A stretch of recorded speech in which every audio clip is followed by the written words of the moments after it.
It's my 21-month sub anniversary.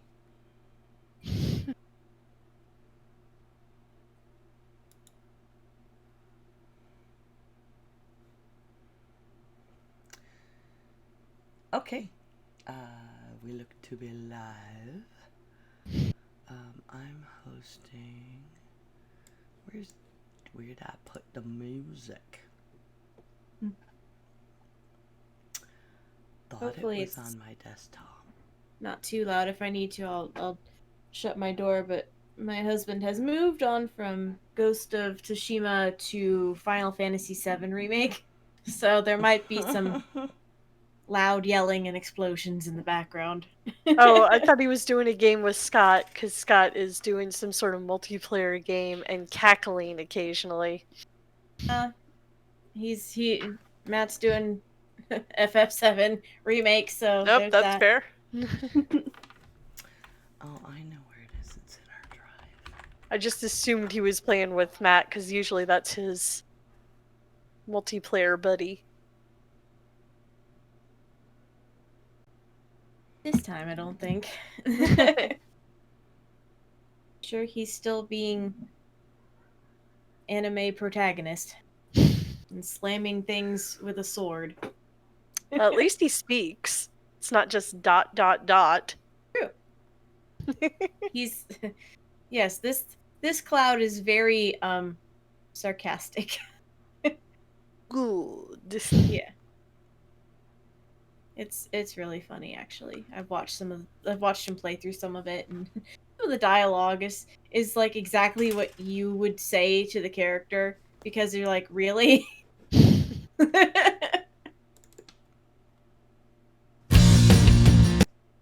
Okay. Everybody ready? Oh, we didn't share. Oh, whoops. Might want to tell people we're here. We're professionals. I've only been doing it like 4.5 fucking years. We'll get the hang of it eventually. Hey. But I'm glad we started the stream. Twitch actually picked up on, or not Twitch, Twitter put the right damn episode and title in for a change. Share on a page good. I manage. Live now. Book club. Oh, Sorry. Last minute check my email just in case. Like David Byrne decides to show up. Just in case. Just, yeah. Because of it.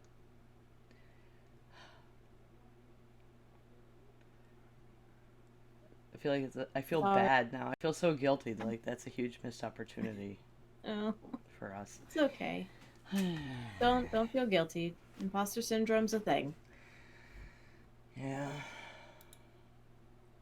It's so dumb. I know better. I know what it is, for God's sake. I should be able to bypass that garbage. Okay, notes up. And I'm going to play the theme and then go. Okay. We got perspective, we got the cool, we got the muscle, and you know we effing rule. We are the Geek Grills, we are the Geek Grills, alright! We got the know-how, we got control, we got the knowledge, and we tell you how it rolls. We are the Geek Grills, we are the Geek Grills, alright! We are the Geek Grills, we are the Geek Grills, tonight!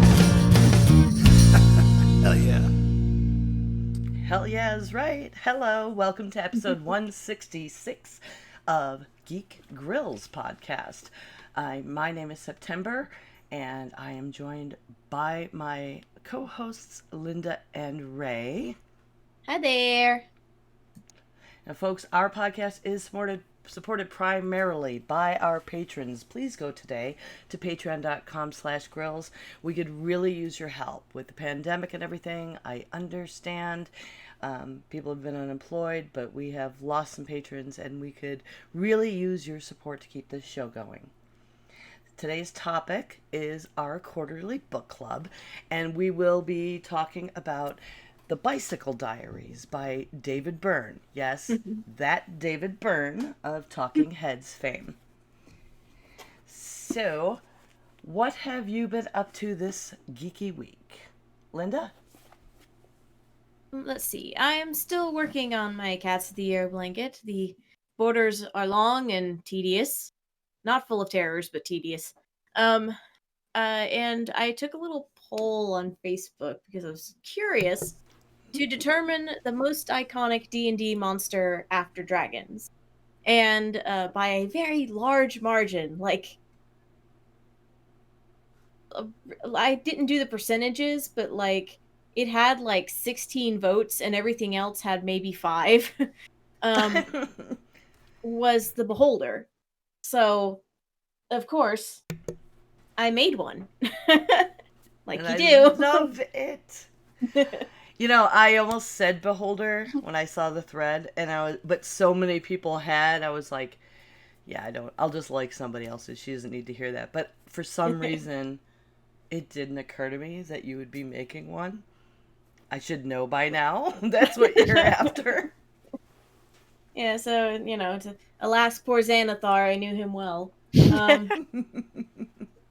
yeah, he turned out really cute, and I think I may have found another item to make for my, whenever we go back to MomoCon, I'll have some beholders to show off and see if people want to give them homes. They're I they don't think eat that'll much. totally work out. I think there was input in your thread. Like, even people who don't play D&D know what it is. Yeah. Now I Yes. kind of want to see the Mind Flayer. I had a thought for the Mind Flayer, actually. That sounds hard. It would be a chibi version. Yeah. So it'd be a little chibi Mind Flayer with Little things, yeah. Well, and you did the demo dog, so... Yeah, I feel like I should have a line of, it should be terrifying, but it's cute. Crochet things. Also, you're magic with the crochet hook, so it's just like, boom! I've written magic wands on my crochet hooks for a reason. I still need to finish that icon for you. Take your time. It's fine. We had another Virtual Gods game this past Saturday. This time with combat. Virtual combat. So we were kind of alpha testing the virtual combat rules, and because my character is a performer and they didn't quite know how that was going to work, but also my character is like a paramount performer, and when you perform in gods you give bonuses, like you basically give out like boons and such. I could do a performance every round and I was kind of broken. Like I was like, here, you get a power strike, and you get a power strike, and you get a power strike, and everyone gets a power strike. Here, have a power strike. Have some more, have some more hit points. How you doing? And I was just like, I was like, I was broken in a good way for the PCs, but also I was like, I feel like I'm cheating. You're just a bard. That's fine. I was just a bard doing the bard thing. So probably if we do another kind of like virtual combat game, they may lessen that a little bit, because I was like, I feel really broken. It happens. And you have to balance.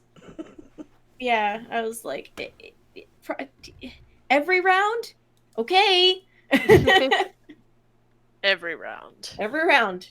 You guys get a performance, and you get something. So that was basically what I've been up to. So the game went well? Yes, the game went real well. We basically we were split up into 4 different groups, and we had to get through this weird other space and solve puzzles and also fight against monsters that popped up. And then when we all got back together, we had all the puzzle pieces that we got from the separate groups in to get out of the other space. So was this time-wise, was this after the last game, or did they do a whole like? It's supposed to be like wherever you were, like you were ripped out of your body for like out of time. So Okay, it doesn't affect anything in the world because we got okay. out. I was just curious about that. Yeah. So you blinked, you were in there for a minute, and then when you blinked again, you were back running, kiting the big monster. Because I know that was your downtime. You're gonna be so tired. I know. If we ever Not have a tired. face-to-face game again. So what have you been up to, Ray? So on just a silly whim, as I go off camera for a second, I had an idea because I kept seeing this adorable frog hoodie on my Facebook. I was like, that would look really cute on a particular character who is from My Hero Academia, who is also like a frog girl. So I drew that, and then I started like a whole little mini series of those characters in hoodies. This one is my favorite. I'm not sure Hold if on. he's gonna show up. There we Hold no on. light. Like turn it Yeah, slightly. aha! There we go.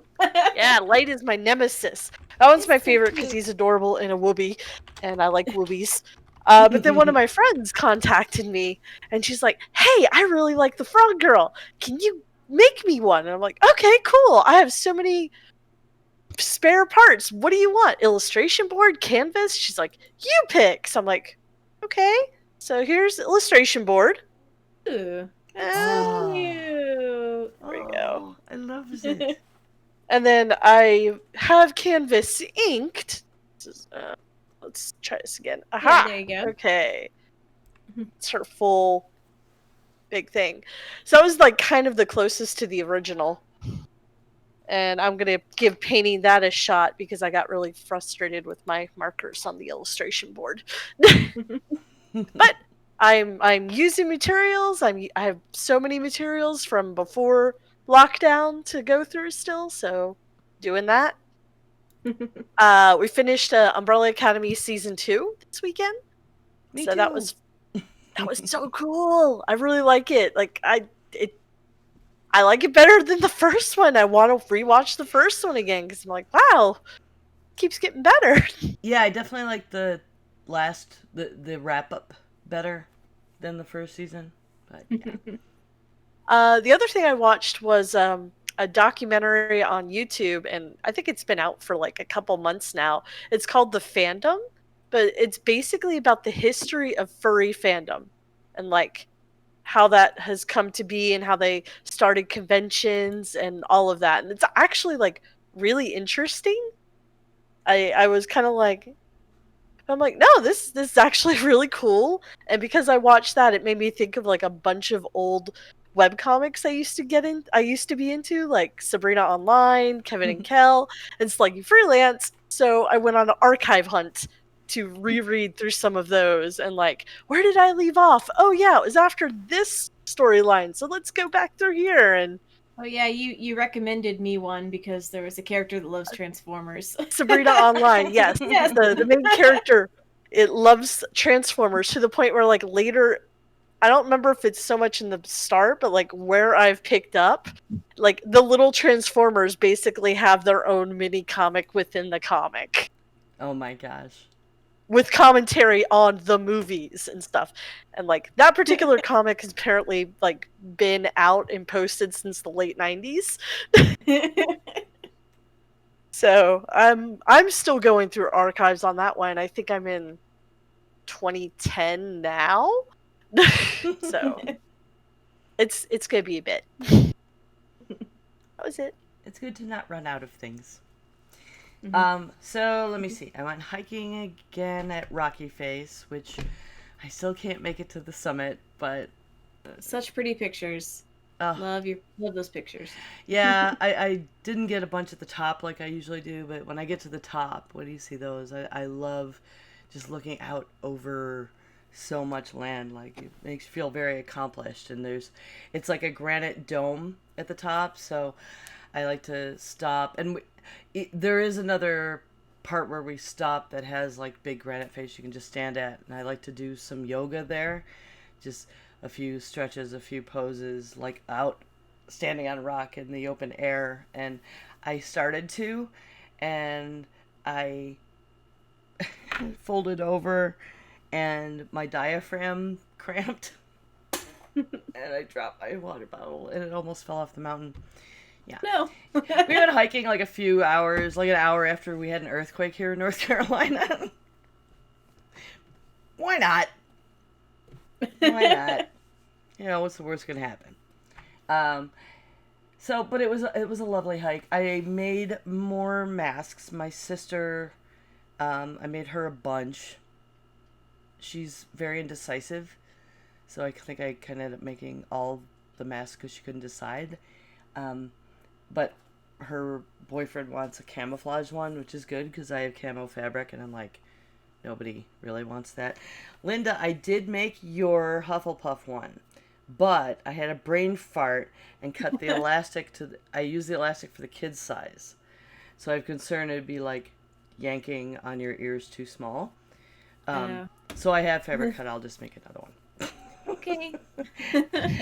But I'm working on it, and I got fabric delivered in my mailbox last night, and I just got a text because they wanted to know how many I could get out of the fabric. So I'll be making 20 masks with the new optical fabric. Yay! I harvested a cantaloupe. Ooh. And it was so delicious and wonderful. It was so good. I cut it up. I texted my son because, you know, teenagers don't come out of their rooms. And he's like, do you want some of this? And I sent him a picture. And he came out, and just as soon as he came out of his room, he was like, that smells good. You could smell it in the whole house. Oh, So- wow. Oh, so delicious. And I've got a couple other big ones coming. So that was lovely. I had some, when I picked it Saturday, and then Sunday I went on the hike and came back and had cold cantaloupe. That was a really great reward. What else? So yeah, I also finished Umbrella Academy Season 2, finished Devilman Crybaby, which, if you like nice tidy Disney endings, you're not gonna like this very much. My husband was kind of like put out by, I got all kind of weepy, and like, oh no, doesn't leave you in a good place. But I really liked that show. I did watch that Sailor Moon movie. Oh, how'd you Okay. like it? I was Eh? I hated it less than I hated. No, I'll accept that. yeah. I was really annoyed at the opening, like, all of a sudden, like, Jupiter's like cooking, cleaning master, and I'm like, ew, what are they're doing this shit again? But as I got into it, I really appreciated it, the story, having more story to it and getting more background in an efficient way. And so, although I didn't like the animation as much as Crystal. It is the 90s animation. Yeah, that is, I want to say 97 is when that movie came out. And So I watched it, the dub this time. okay, yeah, That's fair. that is different, and you also survived the terrible 90s computer animation sequence. with the- Yeah. Oh god, it's so bad. It does not But I hold kind up. of like the kitsch of that, and being like, with my like skewed view of Sailor Moon to begin with, like it just Yeah. belonged there. That was perfectly fine. Like, my expectations, it met my expectations. Okay. Now the other thing I did this week that I am super psyched about is I used my wood burning, my new pyrography kit. I Yay. completed the Ache Willow Ooh. coaster. It's so pretty. I tried a new technique that I just thought was a good idea. Like, Rob loves the idea of unicorn spit. I don't know if you've seen this stuff. It's like colored stain you can mix and do all these great effects with, but it's super expensive. And I'm like, why couldn't you just use acrylic to stain things? It has pigment. And I was like, oh, let's try that. And then I went and I looked it up, and there are a couple different methods. One looks stupid. Like, this lady has baby wipes and puts acrylic paint on it and, like, rubs it in. And then, oh, well, there's a little lint coming off, but you can just get out of it. I'm like, what are you doing? But then the other method was just 50-50 water, put it on, and wipe it off, just like stain. And it worked. My husband would burn a mercury symbol on a coaster, not for the sailor. He's like, he works with computers. He sees it as communication and stuff. And I did the Aquilo logo. This is my freehand version. I have not done, I think it'll be much tidier when I do use the carbon paper. But the staining worked fabulously. So pretty. I love it. And then Yeah. I put poly on it, but I use spray. And I am going to get some brush on poly because for these coasters, anything wood burned, to get it flat because of all the indentations, it was not the best way to do that. And I put cork on the back. I have leftover cork contact paper that I lined all my shelves with some years ago. Yay for stash. Yes. See, craft stash. I will use it eventually. Now is the time. Now is the time. Now is the time. So that's about that. So on to our topic of discussion for today. Book club. David Byrne, The Bicycle Diaries. Now, this, I know neither of the girls finished it. That's fine. And I understand many reasons why, other than time, because it does it's really cerebral in a lot of ways. I mean, I enjoyed it. Like what I got through.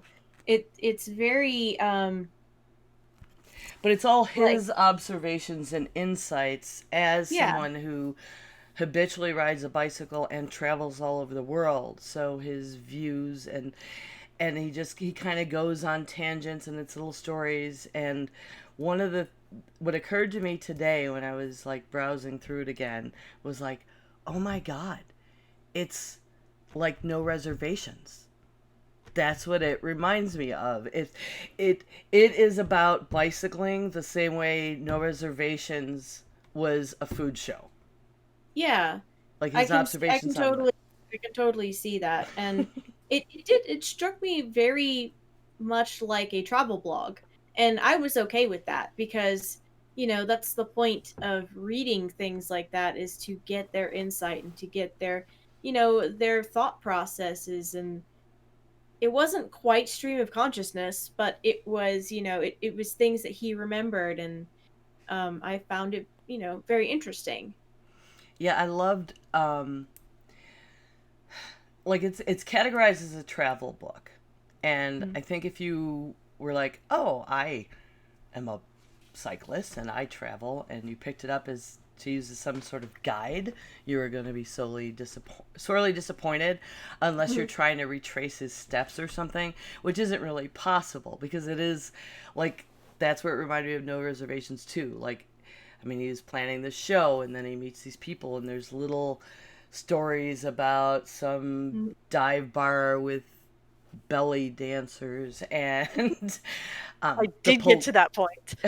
the political aspects of like trying to plan a festival in Turkey, and Turkey was trying to get into the EU and they're trying to convince the government because the local mafia thinks it's competition for their club, and so they jump up to the government like, but it'll help you get into the EU because you're culturally serving a different demographic. And he dives into infrastructure of towns and how highways have carved up towns. And although their purpose was, and I know this has kind of become a crusade for him, the purpose was to get from place to place. But in that process, a lot of times ended up bypassing towns to do it. People just drive around instead of through. Cutting off waterfronts, and then they become decrepit neighborhoods and destroyed. And that song, there's a Talking Heads song called Nothing But Flowers. Do you know that song? every time I hear it since I read this book, it sounds different. Because it's all about, like, used to be a shopping mall. Now it's nothing but flowers. So his examinations are about changes in infrastructure and lifestyle changes and neighborhoods and how they're affected by it.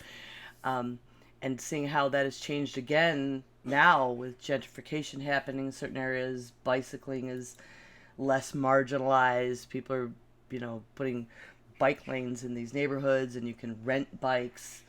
Um, it was all just, there were so many different levels of interest in me. And this came out just in 2009.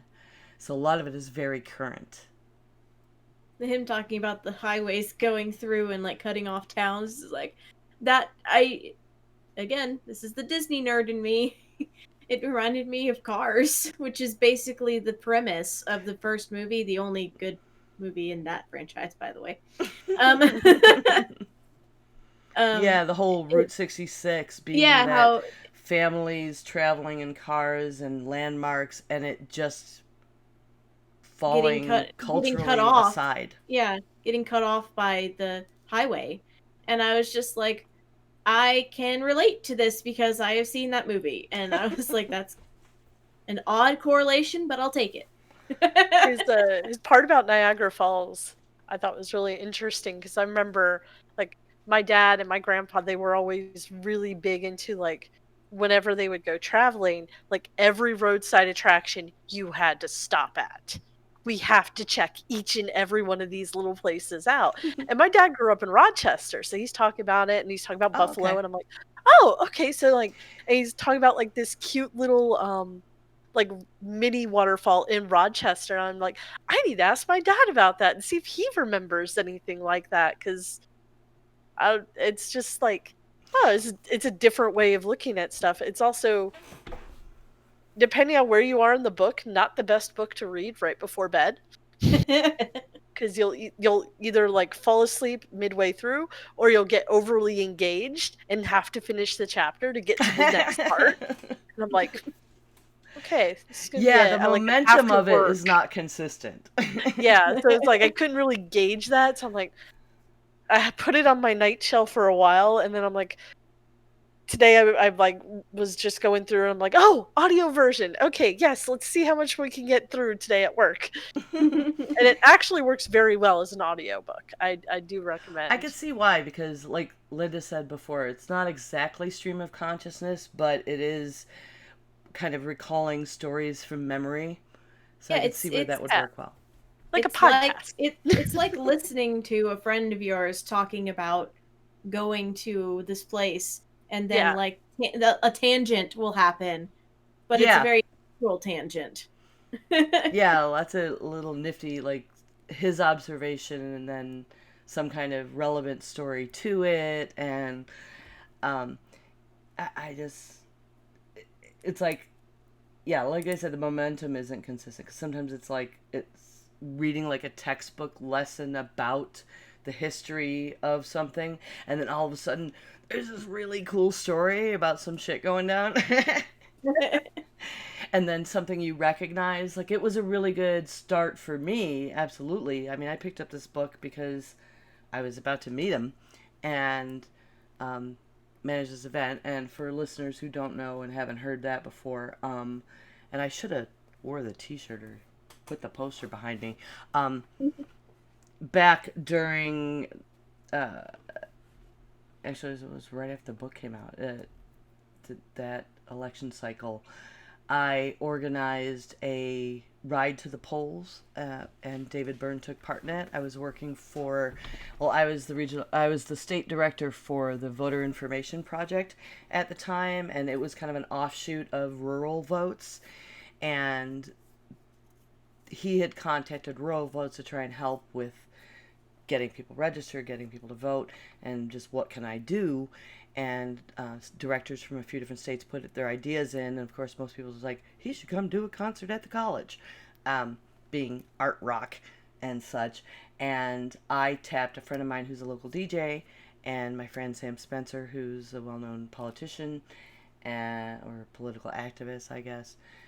be a better term, because they're huge fans, and they told me about this cycling thing, and I was like, ooh. We have early voting, and we could do a ride. And then friends put me in touch with local Charlotte city councilmen who could help with that. One who was a cyclist with a local bike shop, and people who organize rides, so we could propose the plan with, like, this would be our route. And David was kind of like all over that, like, oh my god, and different. So we did that. I had Big Mama D, who's been on the show, sing the national anthem at this punk ass coffee house I like, and we started the ride there. And then I got volunteers, set up water stations. The local bike shop lent him a bike, and they have taps there, and they were a water station, and we just went place to place, and people would jump off their bikes and go vote, or people would join up at that place and keep going. So it was very cool. It was very, I think it was a successful event. I ended up with like a week and a half to throw it together, and it got over fucking 200 people. Excellent. On That's this awesome. ride. So, and David was really interesting to work with. And I'm glad I have experience with working with certain types of people to, like, just go, okay, I know exactly. He has a list, and he needs his list, and I know how that works. I will keep him from on task and getting distracted. And then I hooked him up with some other groups because he wanted to do something even more hands-on. He was he's not this big ego performer, regardless of his decades of fame. I will say that was neat. There was someone who wanted to play his music for the ride, and he was just like, no, that's not very comfortable. If you want to play music, that's fine. But so, like, not that kind of pretentious. And then he wanted to do something more hands-on, and I hooked him up with a local urban voting rights group, and he did a few things. He made phone calls, he knocked on doors, and he stood out handing out. He was insisting on being completely nonpartisan, but voter information stuff in the line at the final polling place for the ride that day. So that was pretty cool. And then when I saw him in concert a year or so later, he was like prompting people to register to vote at the end of his show, and I'm like, oh good, he's still doing the thing. But his political activism was very like him caring about the community. He lives in New York City. He travels the world. He bicycles all the time. There's a little bit of tips in the back of the book for what kind of, he's like, this isn't a consumer report. I haven't tried everything, but here's what I've used. Here are the issues I had, and a few recommendations, which is pretty nifty. Yeah, I think Amber and I had been looking at some of the reviews of the book, just cause, and like, there's people that are angry that it's not a book about what bicycles to ride, and I was like, guys, you're missing the point. It's not the point of this book. Boring Really for me. not. Like, oh, it's only tangentially about bicycling. It's by a art rock musician. Did you really just think he wrote about bicycles? So this 10-speed Yamaha is a little low. I mean, what do you expect? The gear shift is sticky. The gear shift is sticky. I don't know. Those types of reviews, I'm like, I just kind of look kind of sideways at them, like, really? Yeah, I have to say, I really disagree with some of these reviews hard. Like, who thought it would be so boring?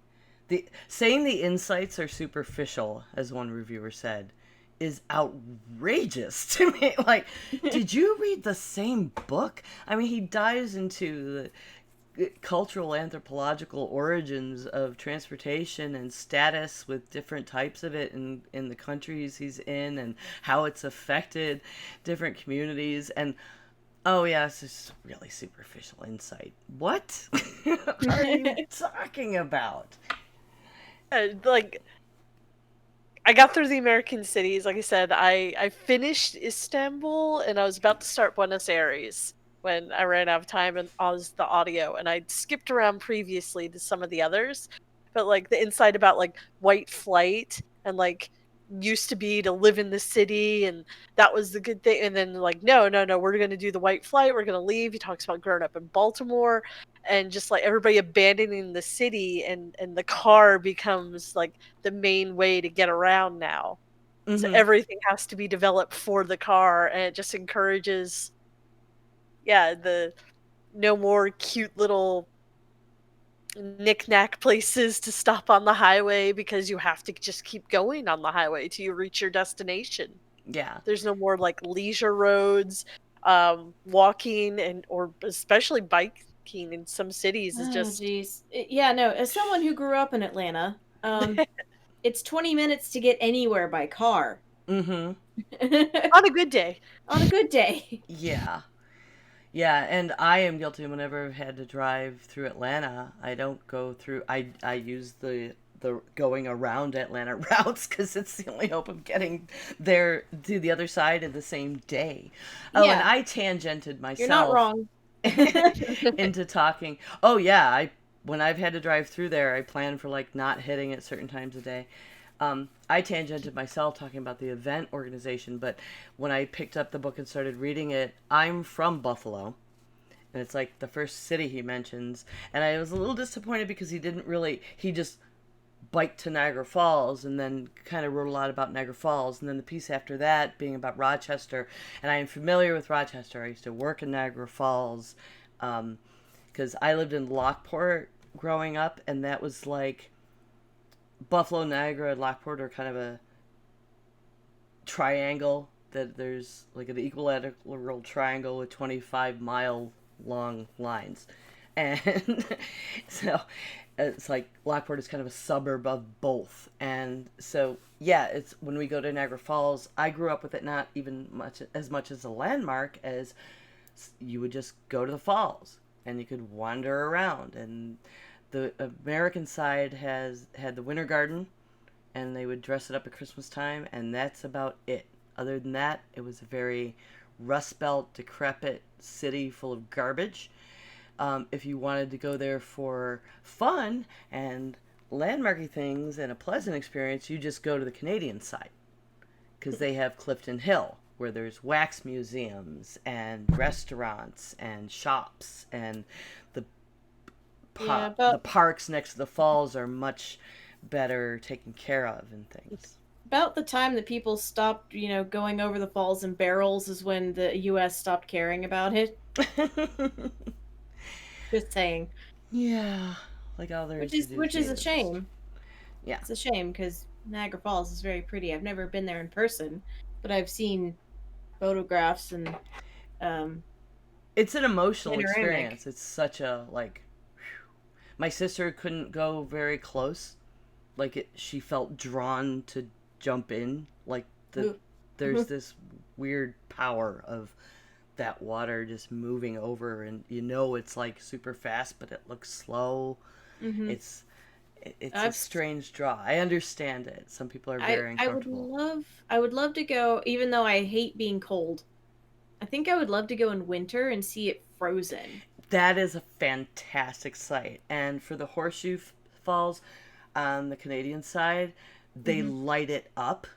Ooh. They do it different times a year, but when it's frozen and it's just like giant icebergs and it's lit with these floodlights in different colors, is spectacular sight.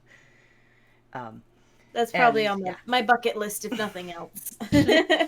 Yeah, it's really cool. But I was so familiar with that route, like driving between Buffalo and Niagara Falls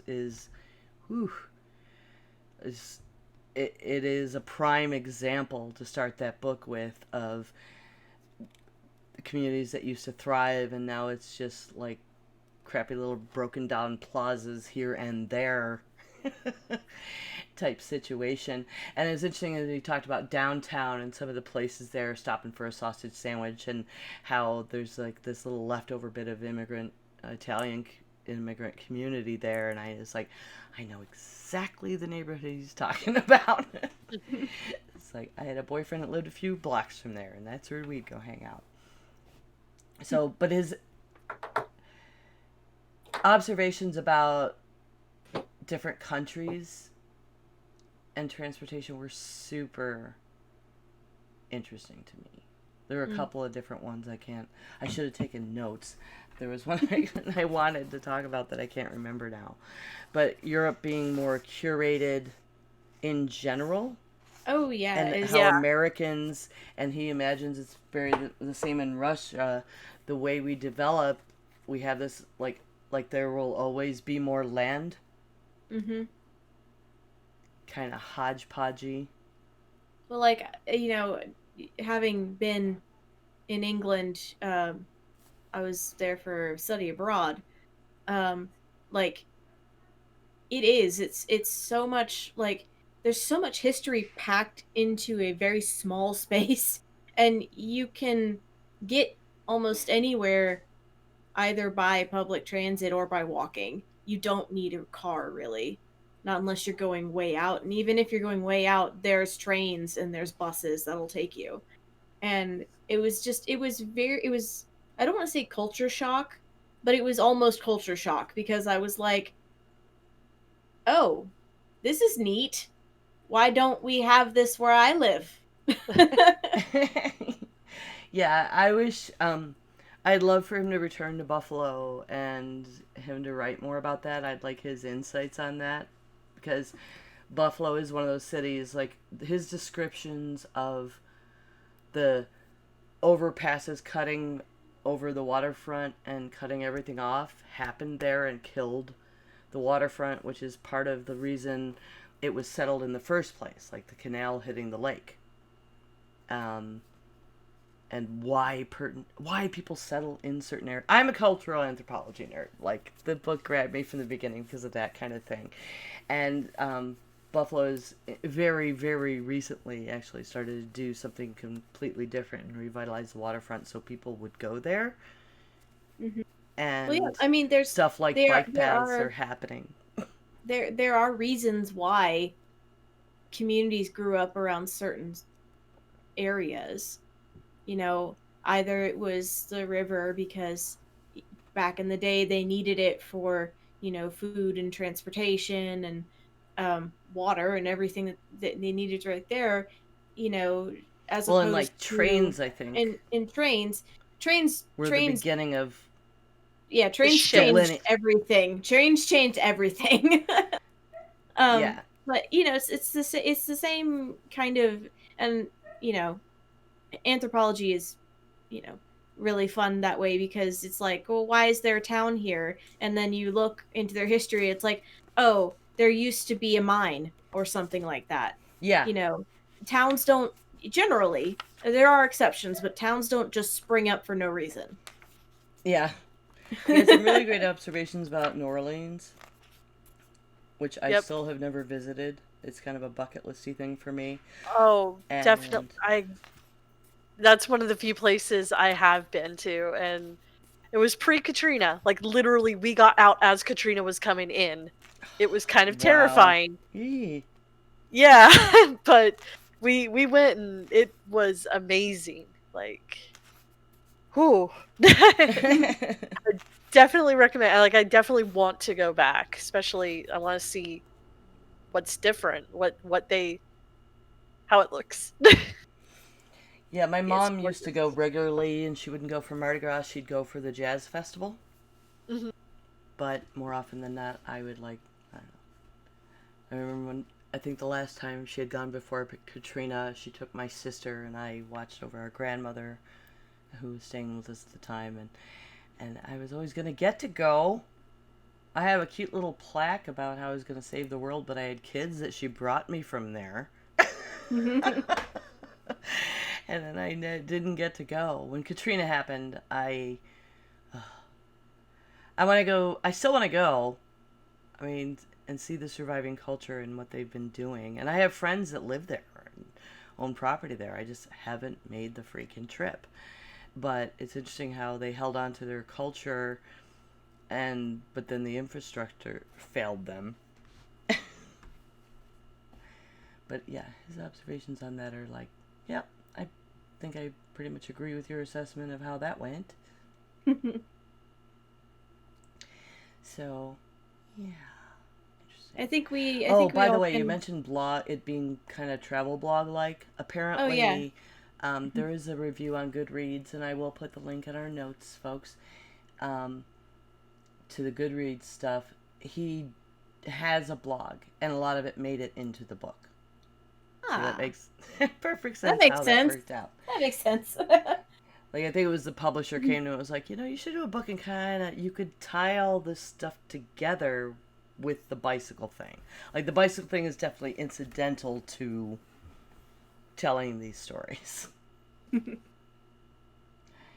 I think we can all recommend this. I definitely would. I mean, I recommended it to you guys, so yeah, it's not fun fiction. Well, I mean, it's certainly fun in parts. Yeah, but I have enjoyed it. I have to finish. Yeah, I'm gonna finish it. Like, yeah, it has the audio has replaced Radiolab, so good on that, because that's usually my go-to for work is Radiolab. Oh, podcast. And I can see that. If you like Radiolab, yeah, you'd probably like this book. Yeah. Because it is smart. It's very, very smart. There's a lot to learn from it, and seeing someone's under. Yeah, and if you're a fan, if you were an Anthony Bourdain fan and love No Reservations, it's kind of a book like that show. Strangely enough, because I like lore and I like, stories and hearing the history of places, there are parts of it that remind me of lore, where he's talking about a historical place and then he goes into a story. It's not a historical story, but it's his history, and so it's.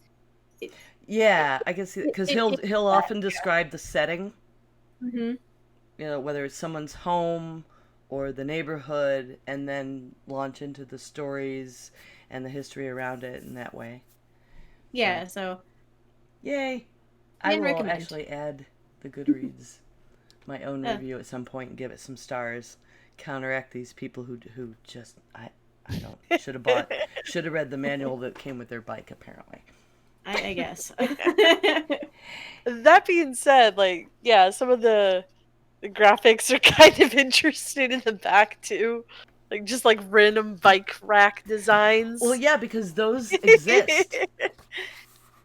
He has designed those bike racks, and they exist in New York City. The Wall Street one is kind of my favorite. That's appropriate. Right? And the hipster looks like a guitar. Oh, yeah. And, the MoMA. There's one earlier, it's not in that appendix. Where is it?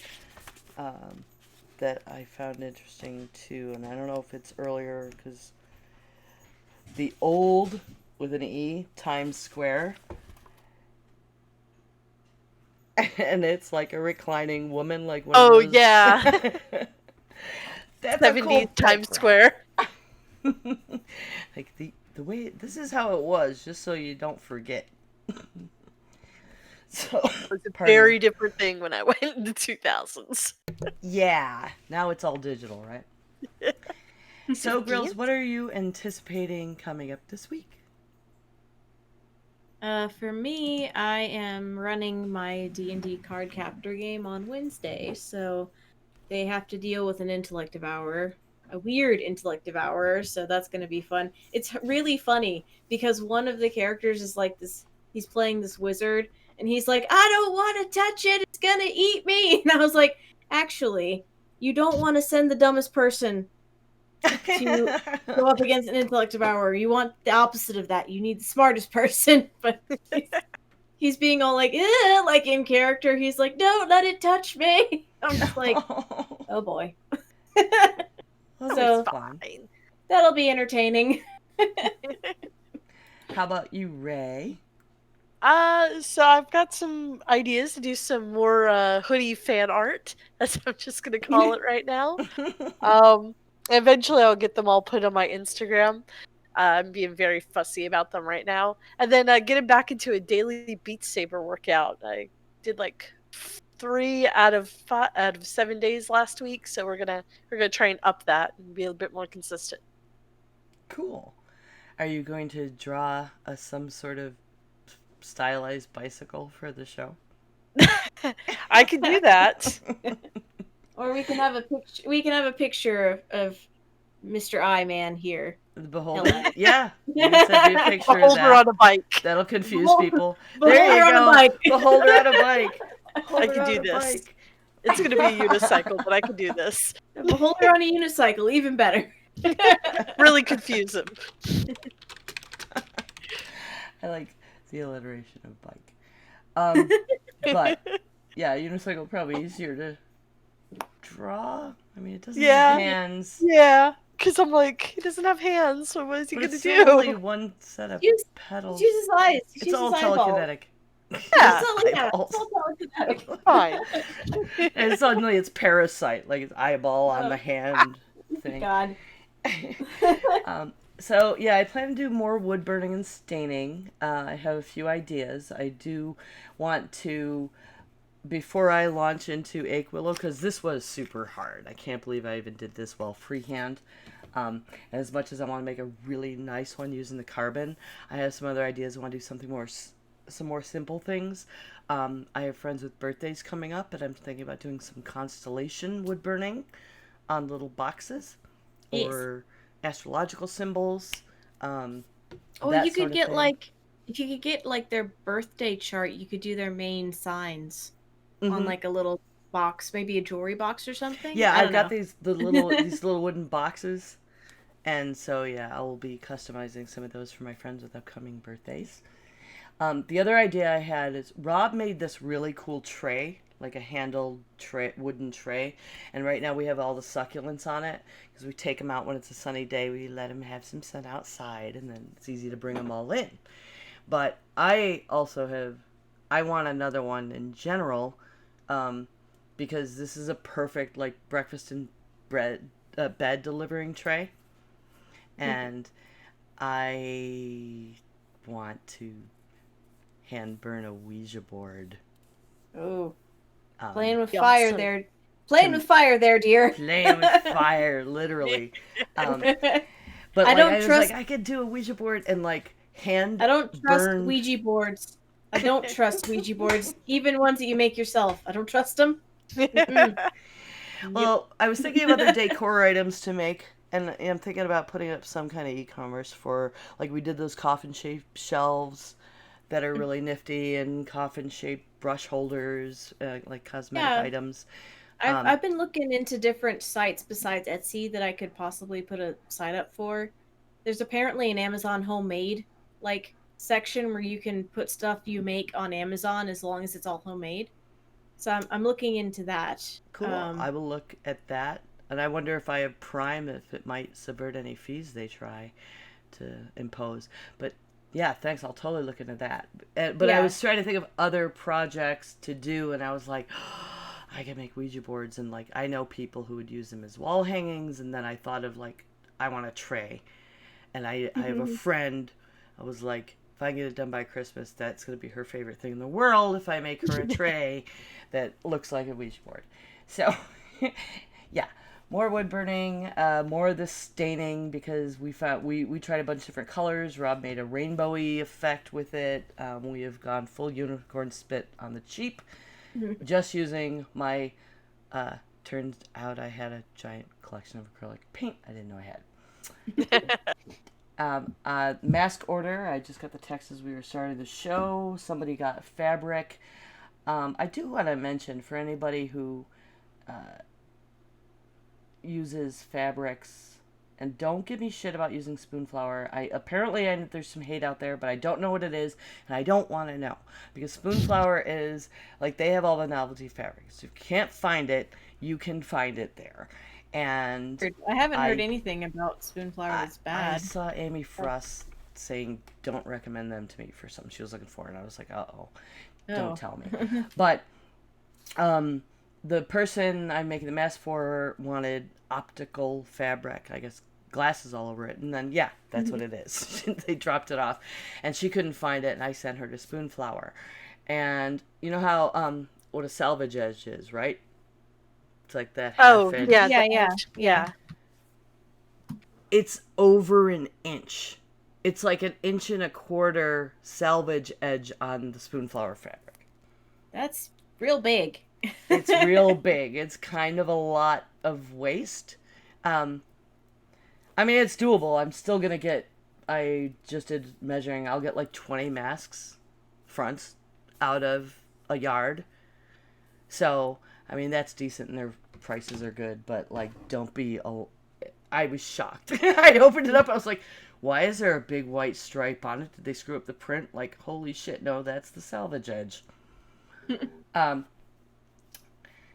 So, that's it. Wood burning, staining, masks, setting up a shop. Hopefully. Oh, and Heresy and Hearsay, tomorrow we will be talking about bearing false witness in politics. Interesting. No way. No way. So remember, folks, you can always watch us record live at twitch.tv/geekgrills most Monday evenings. Our next one will be October 17th, 2020 at 5 p.m. Pacific Time, 8 p.m. Eastern. We will be talking about Transformers War for Cybertron Siege, hosted by Linda. Get ready, guys. It's gonna get nerdy. As I push my glasses up. All right, and in addition to the subs and bits we get on Twitch, we are supported by our amazing patrons, and you are the greatest girlfriends on the internet.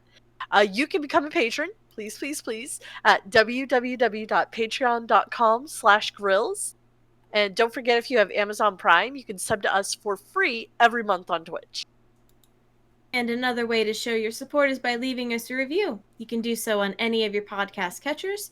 Leaving a review is free, and they help our ranking, which helps other people find our podcast. And you can also join our Facebook page and follow us on Twitter if you'd like to help spread the word. So where can we find you, Grills, on the interwebs? You can find me on Twitch and on Instagram under the name madcap_misc. That's MISC as in miscellaneous. You can find me on Instagram under DappleDame and Twitch as Ray I Know.